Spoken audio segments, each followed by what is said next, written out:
ஆண்டவராகிய இயேசு கிறிஸ்துவினுடைய மகா பரிசுத்தமுள்ள நாமத்திற்கு, அவருடைய மேன்மையான நாமத்திற்கு, உன்னதமான நாமத்திற்கு மகிமை உண்டாகட்டும். இந்த நேரத்திலும் பவுல் அப்போஸ்தலன் 1 கொரிந்தியருக்கு எழுதின கடிதம், கொரிந்தியருக்கு எழுதின முதலாம் கடிதம் 15ஆம் அதிகாரம், 1 கொரிந்தியர் 15ஆம் அதிகாரம் 20 முதல் 28 வரை உள்ள வேத பகுதியை வாசிக்க கேட்போம்.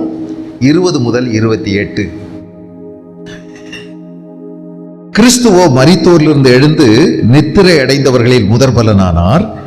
மனுஷனால் மரணம் உண்டானபடியால் மனுஷனால் மரித்தோரின் உயிர்த்தெழுதலும் உண்டாயிற்று.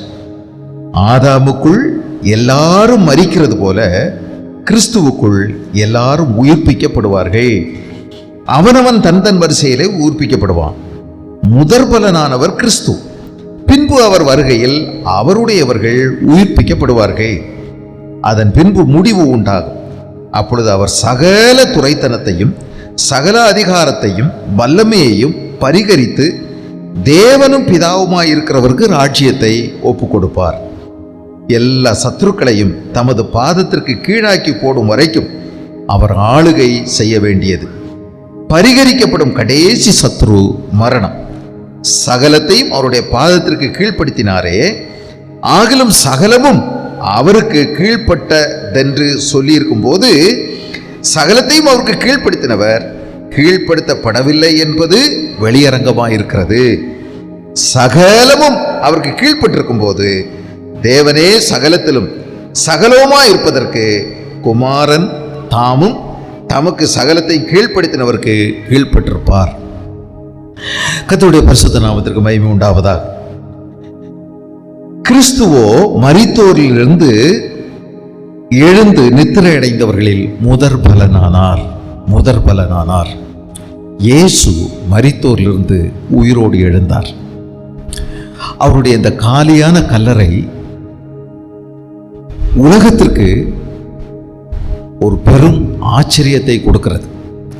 அசைக்க முடியாத அத்தாட்சி ஆதாரமாக அவருடைய உயிர்த்தெழுதலுக்கு அது இன்றைக்கும் நிற்கிறது. இயேசுவினுடைய கல்லறை மட்டும் காலியா இருக்கிறது. அங்கே சரீரமோ அல்லது எலும்புகளோ இல்லை. அதை எடுத்து யாரோ எங்கிட்டும் போட்டு விடவில்லை. இயேசு உயிர்த்தெழுந்தார். இயேசு சிலுவையில் அறையப்பட்டு அடக்கம் பண்ணப்பட்டார். 3ஆம் நாள் மரித்தோரிலிருந்து எழுந்தார். அவர் உயிர்த்தெழுந்தார். அவருடைய சரீரம் பார்ப்பதற்கு அதே சரீரம் போல தோற்றினாலும் மாறுபட்ட மகிமை அடைந்த மறுரூபம் அடைந்த ஒரு சரீரம். ஆகவே அடைக்கப்பட்டிருக்கக்கூடிய அறைக்குள்ளும் அவர் போக முடியும். அவரால் எங்கும் அரூபியாகிய தேவன் எங்கும் எப்பொழுதும் நேரத்திற்கோ இடத்திற்கோ காலத்திற்கோ அப்பாற்பட்டவராக அவருடைய சரீரம் காணப்பட்டது. கல்லறையிலே ஒரு பெரிய கல் வைத்து அடைத்து வைத்திருந்தார்கள். அதை ரோம பேரரசு முத்திரையிட்டு அநேக காவலாளிகளை வைத்து காவல் செய்து கொண்டிருந்தார்கள். இயேசு கிறிஸ்து வாரத்தின் முதல் நாள், நம்ம ஞாயிற்றுக்கிழமைன்னு சொல்றோம், அதிகாலமே அதிக இருட்டோடே அவர் உயிரோடு எழுந்தார். எப்போ அவர் உயிரோடு எழுந்தார் என்று யாருக்கும் தெரியாது.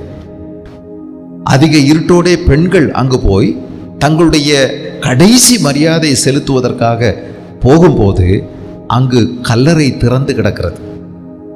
கல் உருட்டப்பட்டிருக்கிறது. இந்த கல் உருட்டப்பட்டது, உருட்டி உருண்டு போனது இயேசுவை உள்ளே இருந்து வெளியே கொண்டு வருவதற்காக அல்ல.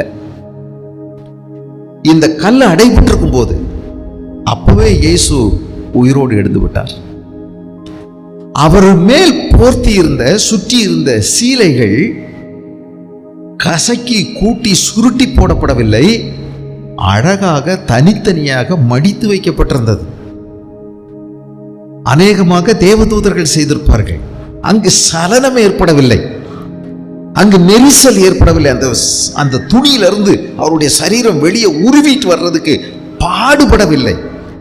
அவர் அற்புதமாக வெளியே வந்தார். எந்த போராட்டமும் பிரச்சனையும் இல்லாமல் அவருடைய சரீரம் உயிரோடு எழுந்தது. இந்த கல் உருண்டு போனதற்கு காரணம் இயேசுவை வெளியே கொண்டு வருவதற்காக அல்ல, வெளியே இருக்கிறவர்கள் உள்ளே போய் இயேசு உயிர் தெழுந்தார், அவர் இங்கே இல்லை என்று சாட்சி பகருவதற்காகத்தான் கல் உருட்டப்பட்டது. இயேசு கிறிஸ்து உயிர் தெழுந்த பிறகு அநேகருக்கு தரிசனமானார். 40 நாட்கள் இந்த பூமியில் அநேகருக்கு தரிசனமாகி பின்பு பரமேறி போனார். இயேசு உயிரோடு எழுந்தவர்களில் முதற் பலனானவர். முதற் பலன் அப்படின்னா என்ன? முதல் அறுவடையின் முதல் பங்கு. அறுவடையில் முதல் பங்கு. இயேசு இந்த பூமியில் இருந்தபோது ஒரு 3 பேரை உயிரோடு எழுப்பினதாக அத்தாட்சிகள் இருக்கிறது, பதிவு இருக்கிறது. ஒரு சின்ன பிள்ளை உடனே செத்தா உடனே வந்தாச்சு. இன்னொரு வாலிபன், அவன் எவ்வளவு நாள் செத்து எவ்வளவு நாள் ஆச்சுன்னு தெரியல, நாயின் ஊரில் உள்ள ஒரு விதவையினுடைய மகன்.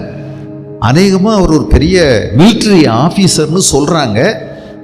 அவர் யுத்தத்துக்கு போன இடத்துல அவர் இறந்து அவருடைய சரீரத்தை பக்குவம் பண்ணி உள்ளே இருந்த உறுப்புகளை எல்லாம் எடுத்துட்டு, அது பிறகு பல நாள் ஆயிடுச்சு அவருடைய ஊருக்கு கொண்டு வர. அந்த ஊர்ல இருந்து வெளியில கொண்டு போய் அடக்கம் பண்ண போகும்போது இயேசு அந்த பட்டணத்தை நோக்கி போகிறார். அந்த பாடையை தொட்டு வாலிபனை உயிரோடு எழும்புன்னு சொன்னார். எவ்வளவு நாளைக்கு பிறகு இவனை உயிரோடு கொண்டு வந்தார் என்பது இன்னும் சர்ச்சை இருக்கிறது. அநேக நாளுக்கு பின்பாக இருக்கலாம் என்று சொல்லுகிறார்கள்.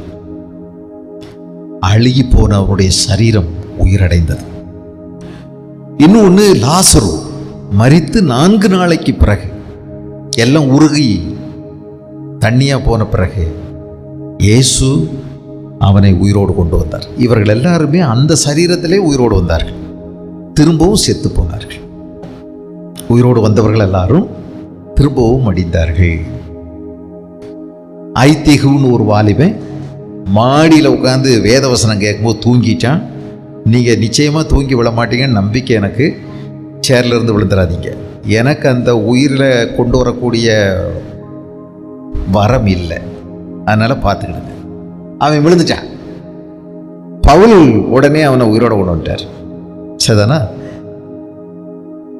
இன்னொன்று லிடியா, அவ இறந்து போயிட்டா. குளிப்பாட்டி வச்சுருந்தாங்க. பேதுரு அவரை உயிரோட கொண்டு வந்தார். பைபிளில் பல இடங்கள் இவர்கள் எல்லாரும் அந்த சரீரத்தில் உயிரோடு வந்தாங்க. அவங்க எல்லாருமே திரும்பவும் மரித்து போனார்கள். இவர்கள் முதற் பலனானவர்கள் அல்ல. இயேசு மரித்தோரிலிருந்து முதற் பலனானவர். அவருடைய சரீரம் மகிமை அடைந்த மறுரூபம் அடைந்த சரீரம்.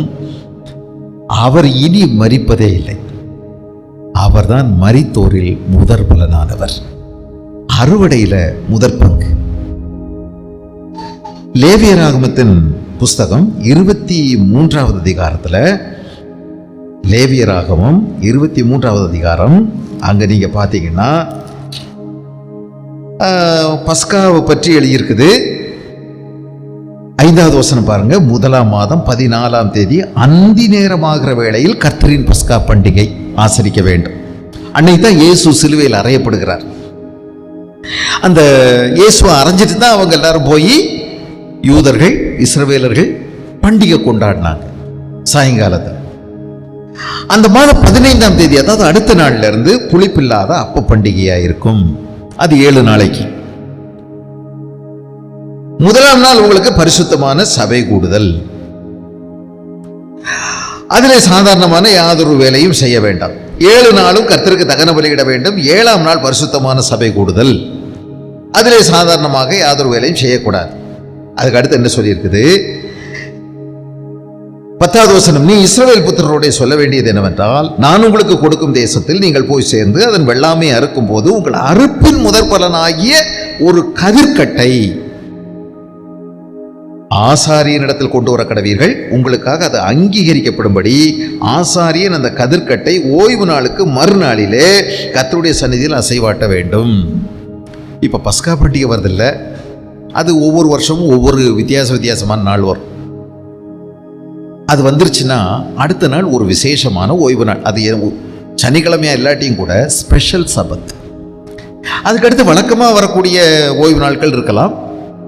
அதில் அந்த வழக்கமாக வரக்கூடிய ஓய்வு நாளுக்கு அடுத்த நாள் என்ன செய்யணும் அப்படின்னா, உங்களுடைய வெள்ளாமையில், விவசாயத்தில் முதற் பலன் விளைஞ்சிருக்கிறதுல ஒரு சின்ன பகுதியை எடுத்து கொண்டு வந்து ஆண்டோடைய சமூகத்தில் அசைவாட்டும் பலியாக காண்பிக்க வேண்டும். ஆலாத்தி எடுக்கிறாங்க, நீங்கள் பார்த்துருப்பீங்க, தட்டில் போடுறாங்க. அதை இப்படி எல்லா பக்கமும் இப்படி காமிக்கிறாங்க. அந்த தட்டை இப்படி எல்லா பக்கமும் இப்படி காமிக்கும் போது அது உள்ளே இருக்கிறது விழாமல் காண்பிக்கப்படுகிறது. தெய்வ சமூகத்தில் அதை அங்கீகரிப்பதற்காக அசைவாட்டு பலியாக காண்பிக்க வேண்டும். இதுக்கு அடையாளம் என்ன? எல்லா அறுவடையும் அவர் தான் கொடுக்கிறார். அவர் அறுவடையின் ஆண்டவர், அவருக்கு தான் எல்லாமே சொந்தம். அதுக்கு அடையாளமாக ஒரு சிறு பகுதியை இங்கே அசைவாட்டு பலியாக காண்பிக்கிறார்கள். அது என்னைக்கு? ஓய்வு நாளுக்கு அடுத்த நாள். என்ன நாள்? ஓய்வு நாள் சனிக்கிழமை. அடுத்த நாள் என்ன நாள்? வாரத்தின் முதல் நாள், அதான் ஞாயிற்றுக்கிழமை. இயேசு எப்போ உயிரோடு எழுந்தார்? வாரத்தின் முதல் நாள் அதிகாலையில். அதன் மூலமாய் அவர் முதற் பலனானார், அறுவடையின் முதற் பலன். இயேசு மரித்தோரில் முதற் பலனானவர். இயேசு உயிரோடு எழுந்தது போல யாரும் இன்னும் உயிரோடு எழுந்ததே இல்லை. இனி உயிர்த்தெழுதல் இருக்கிறது. முதலாம் உயிர்த்தெழுதல் என்று இருக்கிறது. முதலாம் உயிர்த்தெழுதல், அடுத்து இரண்டாம் மரணம் என்று இருக்கிறது. இப்போ நீங்க வேத புஸ்தகத்துல கவனிச்சீங்கன்னா,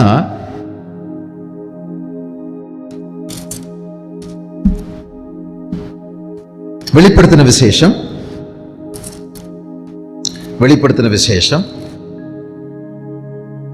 20வது அதிகாரம். வெளிப்படுத்தின விசேஷம் 20வது அதிகாரம். அங்கு நீங்க பாத்தீங்கன்னா,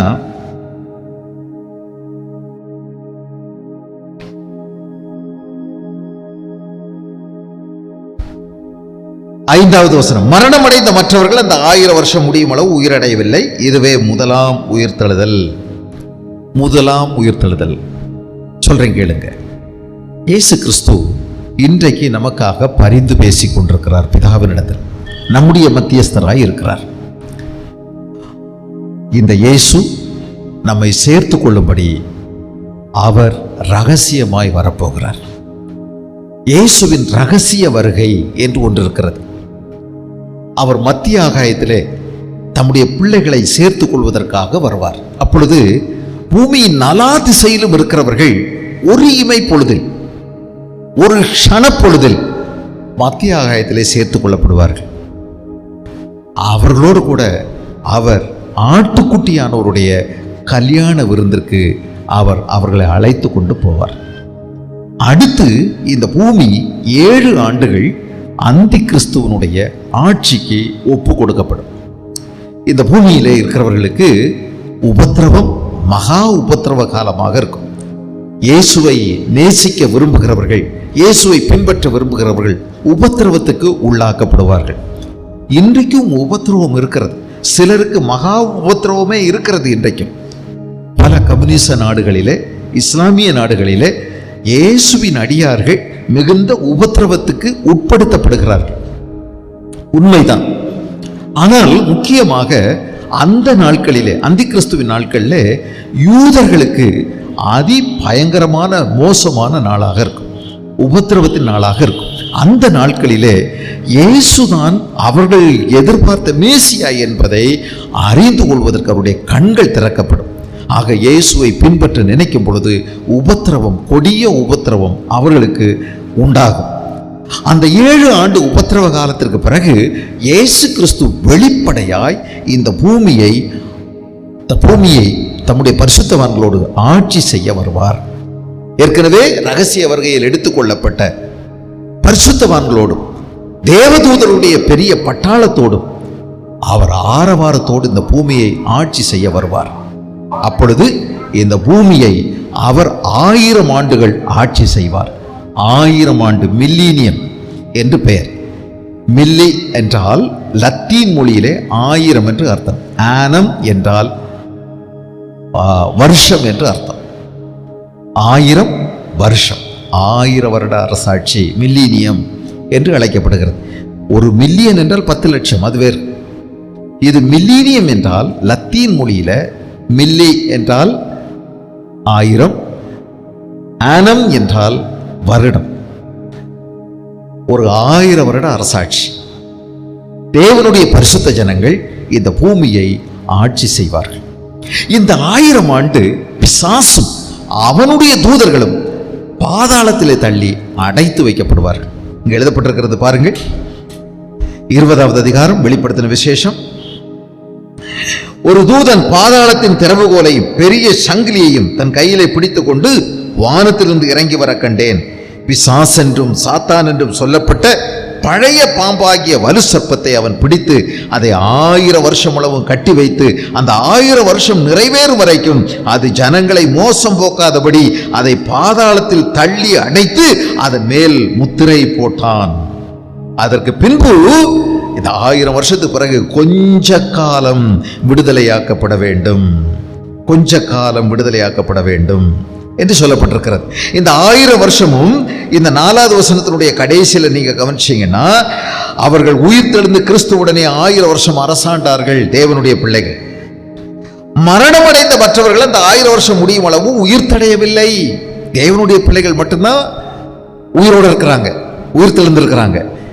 ஆனால் இயேசுவை நேசிக்காமல் மரித்து போனவர்கள் யாரும் உயிரோடு எழும்பவில்லை. அதுதான் முதல் உயிர்த்தெழுதல். முதல் உயிர்த்தெழுதல்ல யார் இருக்காங்க?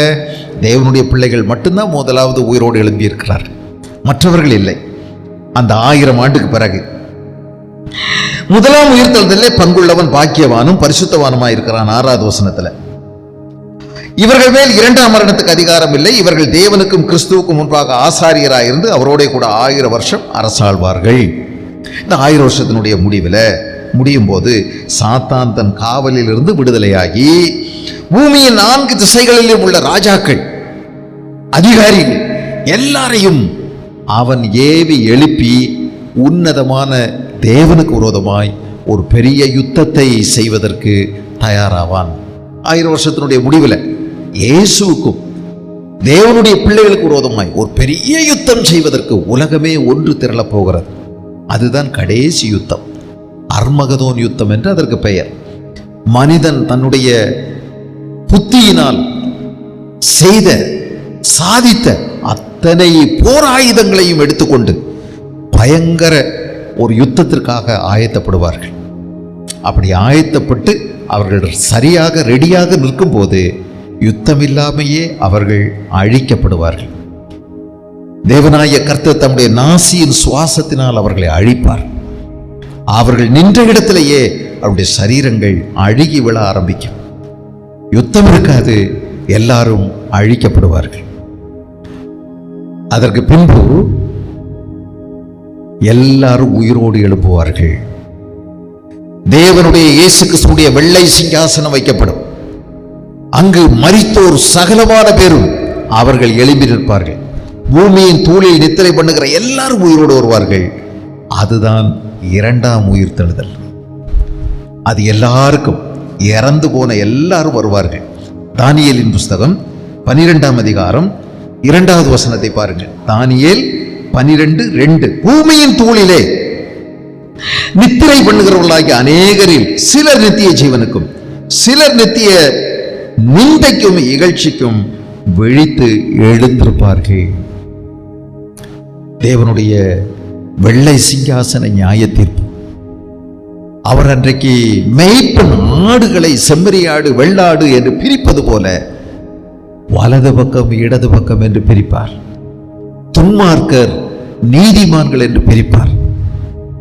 சபிக்கப்பட்டவர்கள் ஆசீர்வதிக்கப்பட்டவர்கள் என்று பிரிப்பார்.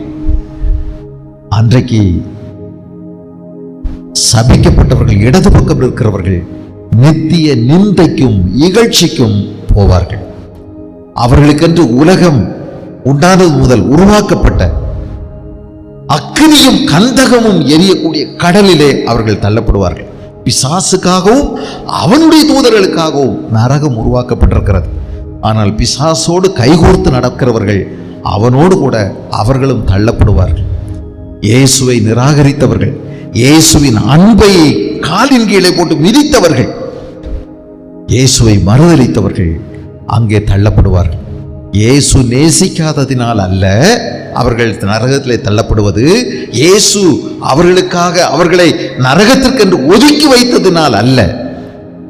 அவர்களை இயேசு நேசித்தும் இயேசுவனுடைய அன்பை அவர்கள் காலின் கீழே போட்டு மிதித்து துச்சமாய் நினைத்தபடியினால் அவர்கள் அக்கினி கடலிலே தள்ளப்படுவார்கள். மனிதனுக்காக ஆண்டவர் நரகத்தை உண்டாக்கவே இல்லை. பிசாசுக்காகவும் அவனுடைய தூதர்களுக்காகவும் தான் அது உருவாக்கப்பட்டிருக்கிறது. மனிதன் அவனாக தேவனுடைய அன்பை நிராகரித்து போய் விழுகிறான். இன்னொரு பக்கம் ஆசீர்வதிக்கப்பட்டவர்கள் நித்தியமாய் அவரோடு கூட என்றென்றும் வாழ்வதற்கு அவர்கள் செல்லுவார்கள். ஞானவான்கள் எழுதப்பட்டிருக்கிற ஞானவான்கள், இயேசு கிறிஸ்துவை சொந்த ரட்சகராய் ஏற்றுக்கொண்டவர்கள் ஞானவான்கள் ஆகாய மண்டலத்தின் ஒளியைப் போலவும் அநேகரை நீதிக்கு உட்படுத்துகிறவர்கள் நட்சத்திரங்களைப் போலவும் என்றென்றைக்கும் உள்ள சதா காலங்களிலும் பிரகாசிப்பார்கள் என்று எழுதப்பட்டிருக்கிறது. யோவான் எழுதின சுவிசேஷம் 5ஆம் அதிகாரத்தில் இயேசு இதே வாக்கியங்களை திரும்பவும் சொன்னார். 28வது வசனம், யோவான் 5:28, இதை குறித்து நீங்கள் ஆச்சரியப்பட வேண்டாம், ஏனென்றால் பிரேத குழிகளில் உள்ள அனைவரும் அவருடைய சத்தத்தை கேட்கும் காலம் வரும். பிரேத குழியில் இருக்கிற எல்லாரும் அவருடைய சத்தத்தை கேட்கும் காலம் வரும். எழுந்திரு என்று ஒரு சத்தம் வரும்.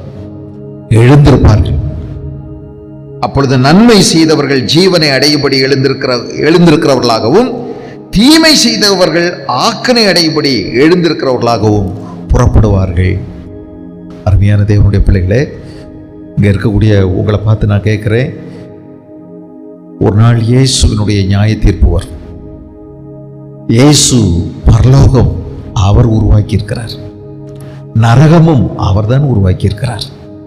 பரலோகம் மனிதனுக்கும், நரகம் பிசாசுகளுக்கும் அவனுடைய ஆவிகளுக்கும் ஏற்படுத்தப்பட்டிருக்கிறது. ஆனால் இயேசு கிறிஸ்துவை நீங்கள் நிராகரித்து வாழ்வீர்களானால், இயேசுவை தள்ளிவிட்டு நீங்கள் வாழ்வீர்களானால், நீங்கள் அந்த அக்கினியும் கந்தவும் எரியக்கூடிய அவியாத அக்கினி கடலில் தள்ளப்படுவீர்கள். அப்படிப்பட்ட அந்த கொடிய வேதனையில் நீங்கள் தள்ளப்படாதபடி இயேசுவை சொந்த ரட்சகராக ஏற்றுக்கொள்ளுங்கள். உங்களுடைய இருதயத்தினால் இயேசு மெய்யான தெய்வம் என்று விசுவாசித்து, ஆண்டவரே பாவியாகிய என்மேல் கிருபையாயிரும் என்று உங்களுடைய வாயினால் அறிக்கை செய்வீர்களானால் நீங்கள் இயேசுவின் பிள்ளையாக மாறுவீர்கள். உங்களுடைய பெயர் ஜீவ புஸ்தகத்திலே எழுதப்படும். ஜீவ புஸ்தகத்தில் பெயர் எழுதப்பட்டவனாக காணப்படாதவன் எவனோ அவன் அக்கினியும் கந்தகமும் எரியக்கூடிய கடலிலே தள்ளப்படுவான். நீங்கள் போக விரும்ப மாட்டீர்கள், ஆனால் தள்ளப்படுவார்கள். ஐயோ என்று கதறுவார்கள், மன்னியுங்கள் என்று கெஞ்சுவார்கள். ஆனால் அங்கு மன்னிப்பு கிடைக்காது. நீதிபதி உட்கார்ந்திருக்கிறார். அன்றைக்கு நீதிதான் நடக்கும். அன்றைக்கு நாம் யாரிடமும் போய் வக்கலாத்து கேட்க முடியாது, வக்கீல் வச்சு வாதாட முடியாது, மறுபரிசீலனை செய்ய நம்ம மனு போட முடியாது, தீர்ப்பு ஒத்திவைக்கப்படாது, லஞ்சம் கொடுத்த காரியத்தை நிகழ்த்த முடியாது. அவருக்கு முன்பதாக எல்லாரும் அழுது புலம்புவார்கள், முடியை பித்து அழுவார்கள், புலம்புவார்கள். ஆனால் அவர்கள் அக்கினியும் கந்தகமும் எரிகிற கடலிலே தள்ளப்படுவார்கள். அவியாமல் இருக்கிற அக்கினி எவ்வளவு காலம், எவ்வளவு நித்தியமான அக்கினி. இயேசு நரகத்தை குறித்து அதிகமாய் பேசினார். வேதாகமத்தில் சுவிசேஷங்களில் 70 இடங்களிலே இயேசு நரகத்தை குறித்து பேசினார். இது நிஜமான இடம், கற்பனை அல்ல. மனிதனுக்குள்ளே ஆத்மா இருக்கிறது, அழியாத ஆத்மா, மனசாட்சி இருக்கிறது, சட்டங்கள் எழுதப்பட்டிருக்கிறது. ஒரு நாள் மனிதனுடைய அந்தரங்கமான காரியமாக இருந்தாலும், வெளியரங்கமான காரியமாக இருந்தாலும், ரகசியமானாலும் பகிரங்கமானாலும், சகல செய்கைகளும் சகல சிந்தனைகளும் நியாயத்திலே கொண்டு வந்து நிறுத்தப்படும். நியாய விசாரணைக்கு உட்படுத்தப்படுவோம். ஒவ்வொருவனும் தன்னை குறித்து தேவனுக்கு கணக்கு ஒப்புவித்தே ஆக வேண்டும். இது பயப்பட வேண்டிய நாள். ஆகவே வாழ்க்கை நமக்கு எவ்வளவு காலம் இருக்கும் என்று தெரியாது. என்றைக்கு நம்முடைய வாழ்க்கையினுடைய வாய்ப்பு முடிந்து போகும் என்று தெரியாது. மரணம் நிழல் போல நம்மோடு கூட ஒட்டிக்கொண்டே இருக்கிறது. எப்பொழுது வேண்டுமென்றாலும் மரணம் நம்மை சந்திக்கும். ஆயத்தமாக இருப்போம்.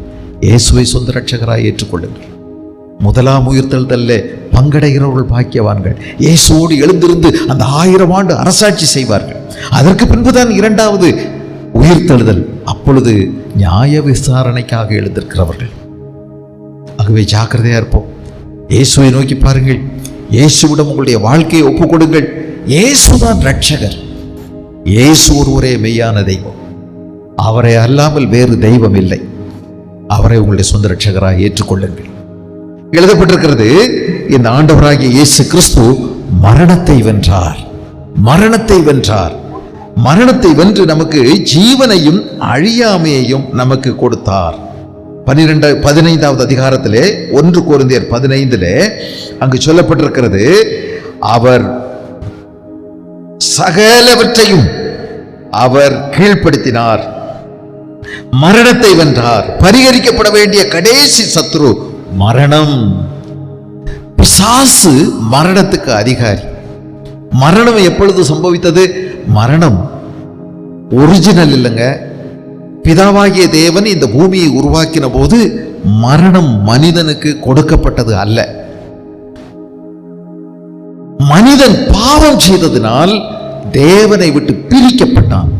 மரணம் என்பது பிரிவு என்று அர்த்தம். பிரிவு, செப்பரேஷன். இன்னைக்கு பாருங்கள், நம்மை விட்டு நமக்கு அருமையானவர்கள் பிரிந்து போகிறார்கள். இழந்து போகிறோம் அவர்களை. நம்மை ஆறுதல் படுத்த யாராலும் முடியாமல் போகிறது. பிரிவு சாதாரணமான ஒரு விஷயம் அல்ல. ஆண்டவர் ஆதாமையும் ஏவாளை பார்த்து சொன்னார், இந்த விருட்சத்தின் நன்மை தீமை அறியத்தக்க விருட்சத்தின் பழத்தை நீங்கள் புசிக்க கூடாது. புசித்தால் சாகவே சாவீர்கள், என்னை விட்டு பிரிந்து போவீர்கள் என்று சொன்னார். பெற்ற தகப்பன் தன் பிள்ளைகளை இழக்க விரும்பினதே இல்லை. ஆனால் இந்த ஜீவ விருட்சத்தின் கனியை நீங்கள் புசிப்பீர்களானால் உங்களுக்கும் எனக்கும் இடைப்பட்ட ஐக்கியம் ஆண்டாண்டு காலமாக ஓங்கி வளரும் என்று சொன்னார்.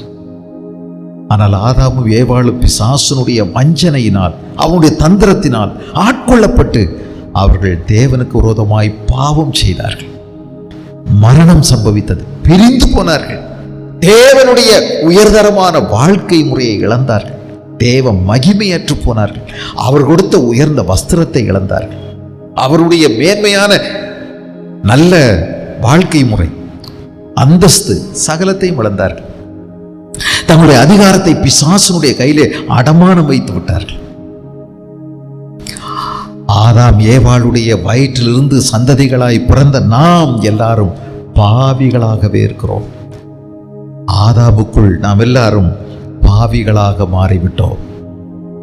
இயேசுவை இரண்டாவது ஆதாமாக பவுல் பார்க்கிறார். ஒப்பிட்டு, எதிரடையாக ஒப்பிட்டு பார்க்கும்போது முதல் ஆதாமின் மூலமாக பாவம் வந்தது என்று சொல்லுகிறார். ஆனால் இரண்டாம் ஆதாமின் மூலமாக நமக்கு மேன்மையான மாற்றம், ஜீவன் வந்தது என்று சொல்லுகிறார். பாருங்கள், 1 கொரிந்தியர் 15ஆம் அதிகாரத்திலே 1 கொரிந்தியர் 15ஆம் அதிகாரத்திலே 45வது வசனம், அந்தப்படியே முந்தின மனுஷனாகிய ஆதாம் ஜீவாத்மாவானான் என்று எழுதியிருக்கிறது. பிந்தின ஆதாம் உயிர்ப்பிக்கிற ஆவியானவர் என்று எழுதப்பட்டிருக்கிறது. 47 முந்தின மனுஷன் பூமியிலிருந்து உண்டான மண்ணானவன், இரண்டாம் மனுஷன் வானத்திலிருந்து வந்த கர்த்தர் என்று எழுதப்பட்டிருக்கிறது. இந்த ஆதாமுக்குள் நாம் எல்லாரும் பாவிகளாக்கப்பட்டோம். ஆனால் கிறிஸ்துவுக்குள் 22வது வசனத்தை பாருங்க, ஆதாமுக்குள் எல்லாரும் மரிக்கிறது போல கிறிஸ்துவுக்குள் எல்லாரும் உயிர்ப்பிக்கப்படுவார்கள். ஆதாம் நமக்கு மரணத்தை கொண்டு வந்தார். தேவனை விட்டு பிரிந்து வாழ்ந்தோம். இயேசு கிறிஸ்து நமக்குள்ளே ஜீவனை கொண்டு வந்தார். என்ன ஜீவன்? இயேசுவை அறிவதே நித்திய ஜீவன். ஒரு மேன்மையான உறவை கொண்டு வந்தார். நாம் இப்பொழுது தேவனுடைய பிள்ளைகளாக முடியும். அவருடைய நாமத்தின் மேல் விசுவாசம் உள்ளவர்களாய் அவரை ஏற்றுக்கொண்டவர்கள் எத்தனை பேர்களோ அத்தனை பேர்களும் தேவனுடைய பிள்ளைகளாகும் அதிகாரம் அவர்களுக்கு கொடுக்கப்பட்டது. ஒரு புதிய உறவு, ஒரு புதிய அந்தஸ்து, ஸ்டேட்டஸ் நமக்கு திரும்பவுமாய் இழந்ததையெல்லாம் இயேசுவின் மூலமாய் நாம் பெற்றுக்கொள்ளுகிறோம். இயேசு மரணத்தை நமக்காக ருசி பார்த்தார். இயேசு மரணத்தை ஏற்றுக்கொண்டார். இயேசு அடக்கம் பண்ணப்பட்டார். இயேசு 3வது நாள் மரணத்தை ஜெயித்தார். மரணம் பிசாசனுடைய சங்கிலி, பாதாளம் அவனுடைய சிறைச்சாலை. இயேசு மரணத்தையும் பாதாளத்தை வென்றவரானார். மரணத்திற்கும் பாதாளத்துக்கும் உரிய திறவுகோல் இப்பொழுது அவரிடம் இருக்கிறது.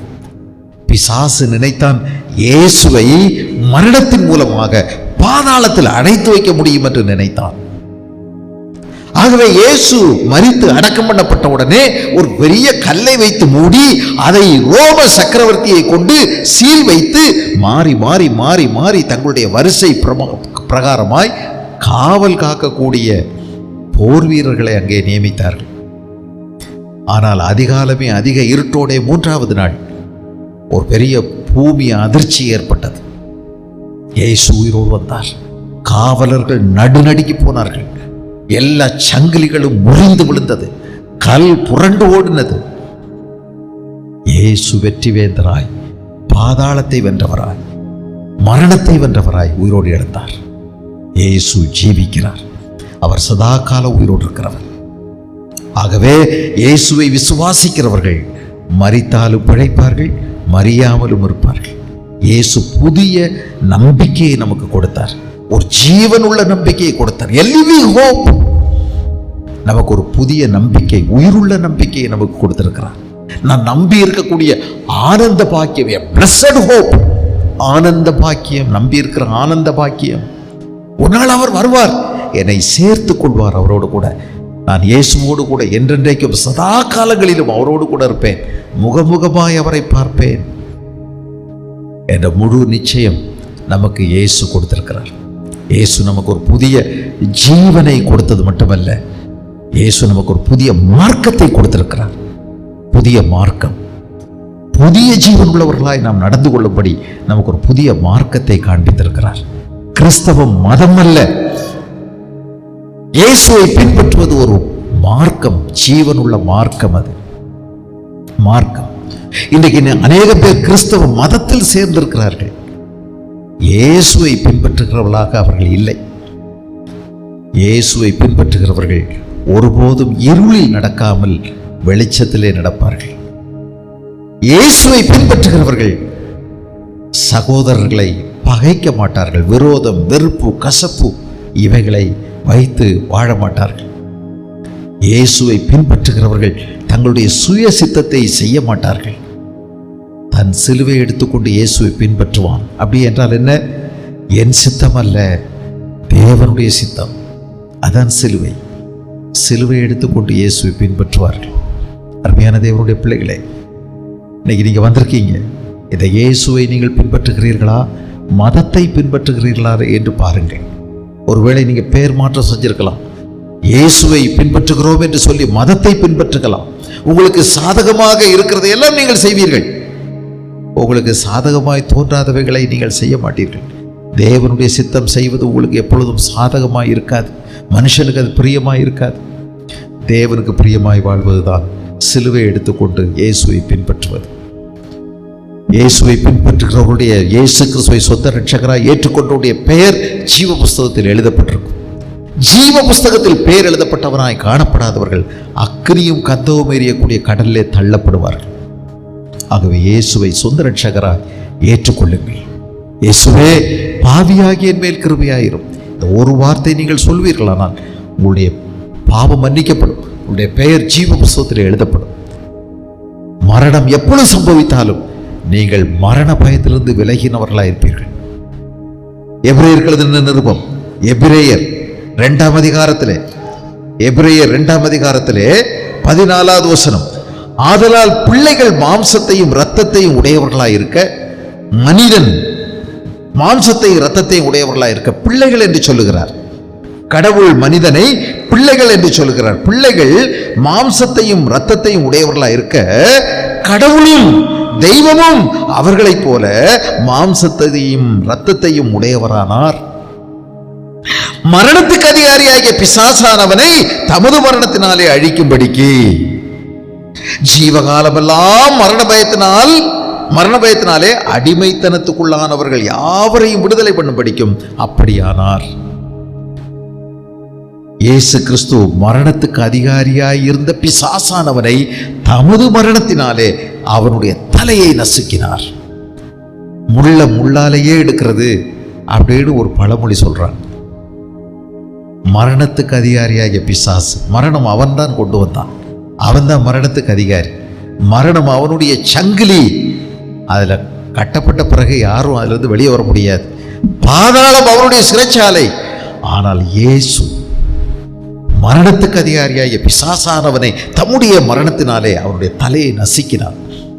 அவர் பாதாளத்துக்கு இறங்கி காவலின் ஆவிகளுக்கு உபதேசித்து சிறைப்பட்டவர்களை சிறையாக்கி, அங்கு பேயினால் சிறைப்படுத்தப்பட்டவர்களை யாரெல்லாம் விசுவாசித்தார்களோ அவர்களை தம்முடைய சிறையை தாமே அவர்களை சொந்தமாக்கி பரலோகத்துக்கு ஏறி துரோகிகளாகிய நமக்கு பரிசுத்த ஆவியானவரை அவர் அருளி செய்திருக்கிறார்.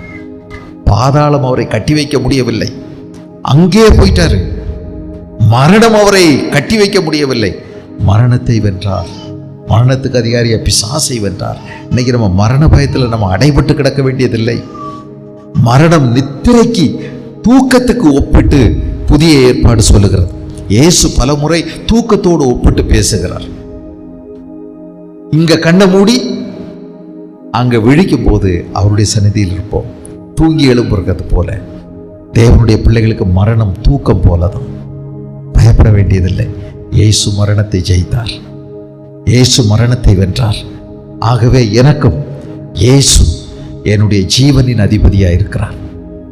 இயேசு சொன்னார், நானே வழியும் சத்தியமும் ஜீவனுமாய் இருக்கிறேன். I am the life, I am the resurrection. நானே உயிர்த்தெழுதலும் ஜீவனுமாய் இருக்கிறேன், உயிர்த்தெழுதலும் ஜீவனுமாய் இருக்கிறேன். ஆகவே பயப்பட வேண்டியதில்லை. இயேசு மரணத்தை ஜெயித்தார். ஜீவகாலமெல்லாம் மரண பயத்தினாலே அடிமைத்தனத்திற்குள்ளானவர்கள் யாவரையும் விடுதலை பண்ணும்படிக்கு அப்படியானார். இயேசுவை பின்பற்றுகிறவர்கள் மரணத்துக்கு பயப்பட வேண்டியதில்லை. ஆகவே அருமையான தேவனுடைய பிள்ளைகளே, மரணம் நம்முடைய வாழ்வின் முடிவல்ல. மரணம் நமக்கு ஒரு சிறந்த வாசல். அதை கடந்து அந்த பக்கம் தேவனுடைய சமூகத்திற்கு நாம் செல்லுகிறோம். ஆகவே தேவன் நமக்கு இந்த பூமியில் தந்திருக்கக்கூடிய வாழ்க்கை என்னும் வாய்ப்பை தக்கவிதமாய் பயன்படுத்தி அவரை அறிகிற அறிவிலே வளரவும், அவருக்காக ஜீவிக்கவும், அவரை அறிவிக்கவும் ஆண்டவர் நமக்கு இந்த வாய்ப்பை கொடுத்திருக்கிறார். ஆகவே எவ்வளவு காலம் கர்த்தர் நமக்கு கொடுத்திருந்தாலும் கர்த்தருடைய நாம மகிமைக்காக வாழ்வதுதான் நம்முடைய நோக்கமாக, லட்சியமாக இருக்க வேண்டும். பவுல் சொன்னது போல, ஜீவனால் ஆகிலும் சாவினால் ஆகிலும் எப்படி ஆகிலும் கிறிஸ்து என் மாம்சத்திலே என் சரீரத்திலே மகிமைப்பட வேண்டும்.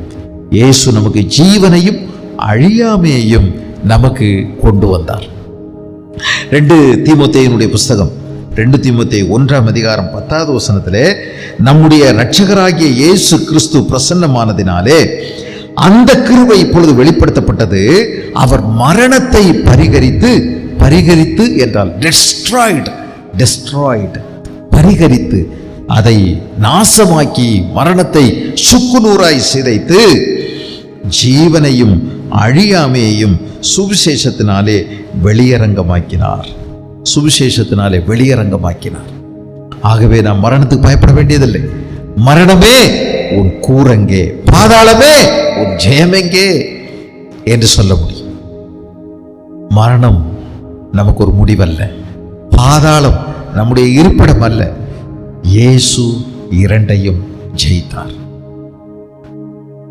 இயேசுவில் நாம் முற்றும் ஜெயம் பெற்றவர்களாக இருக்கிறோம். ஆகவே பயப்பட தேவையில்லை. ஆண்டவர் நமக்கு மேன்மையான பாக்கியத்தை வைத்திருக்கிறார். 21ஆம் அதிகாரம் வெளிப்படுத்தின விசேஷம் 21ஆம் அதிகாரம் 4வது வசனத்தை பாருங்கள். இயேசு கிறிஸ்து மரணமில்லாத ஒரு வாழ்க்கையை கொடுக்கிறார். அவர்களுடைய கண்ணீர் யாவையும் தேவன் துடைப்பார். இனி மரணமில்லை, துக்கமில்லை, அலறுதலும் இல்லை, வருத்தமும் இல்லை, முந்தினவைகள் ஒழிந்து போயின என்று விளம்பினது. சிங்காசனத்தின் மேல் வீற்றிருந்தவர், இதோ நான் சகலத்தையும் புதிதாக்குகிறேன் என்றார். பின்னும் அவர், இந்த வசனங்கள் சத்தியமும் உண்மையுமானவைகள், இவைகளை எழுது என்றார். ஆகவே ஆண்டவராகிய இயேசு கிறிஸ்து நமக்கு மேன்மையான காரியங்களை தேவன் வைத்திருக்கிறார், மகிமையானவைகளை தேவன் வைத்திருக்கிறார். ஆகவே நாம் பயப்பட வேண்டியதில்லை. அவர் சீக்கிரமாய் நம்மை சேர்த்து கொள்ள வரப்போகிறார். கர்த்தருடைய நாமத்திற்கு மகிமை உண்டாகட்டும். ஆகவே இந்த உயிர்த்தெழுந்த ஆண்டவரை உறுதியாய் பிடித்துக் கொள்ளுங்கள்.